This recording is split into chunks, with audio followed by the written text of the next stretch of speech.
Morning. നടക്കാറിങ്ങിയതാണ്. അപ്പോൾ മഴയൊക്കെ സ്റ്റാർട്ടായിട്ടുണ്ട്. ശ്രദ്ധിക്കുക, മഴയെ കണ്ട് പേടിച്ച് ഓടരുത്. അങ്ങനെ പറയാൻ കാരണം വെച്ചാൽ 2 സുഹൃത്തുക്കൾ ഇന്നും അവർ റെഡി ആയിട്ടില്ല. നമ്മൾ ഈ കാറിൽ നിന്ന് ഇറങ്ങുമ്പോൾ അല്ലെങ്കിൽ വീട്ടിൽ നിന്നൊക്കെ ഇറങ്ങുമ്പോൾ അല്ലെങ്കിൽ നമ്മൾ നിൽക്കുന്ന സ്പോട്ടിൽ നിന്ന് അടുത്ത സ്പോട്ടിലേക്ക് പോകാൻ 20 അടി 10 അടിയൊക്കെ ഉണ്ടാവുള്ളൂ. മഴ കൊള്ളണ്ടാലെന്ന് വെച്ചാൽ ഓടും.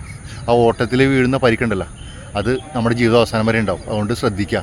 മഴ സ്വല്പം കൊണ്ടാലും കുഴപ്പമില്ല, അല്ലെങ്കിൽ നനഞ്ഞാലും കുഴപ്പമില്ല. ഓടരുത്, പതുക്കെ നടന്നു പോവുക, അല്ലെങ്കിൽ മഴ തോരണവരെ നിൽക്കുക.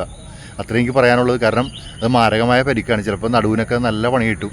പ്രത്യേകിച്ച് സ്ത്രീകളും കുട്ടികളും മാത്രമല്ല, ആരും അങ്ങനെ ഓടാൻ ശ്രമിക്കരുത്. മഴക്കാലത്ത് തെന്നി വീഴാൻ ചാൻസ് കൂടുതലാണ്.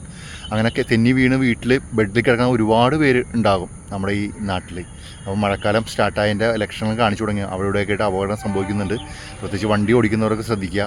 ഒരുപാട് സ്പീഡിൽ അങ്ങോട്ട് ഓടിക്കാതിരിക്കുക. കാരണം റോഡും ടയറും ബന്ധമില്ലാത്തൊരു സമയമാണ് ഈ മഴക്കാലം എന്ന് പറയുന്നത്. കാരണം വെള്ളം അതിൻ്റെ ഗ്യാപ്പിൽ വരണോണ്ട് നമുക്ക് ബ്രേക്ക് പിടിച്ചാൽ വിചാരിക്കണ പോലെ നിൽക്കണമെന്നില്ല. ചിലപ്പോൾ തെന്നി മറിഞ്ഞ് മാരമായ പരിക്ക് പറ്റാം. ഓക്കെ.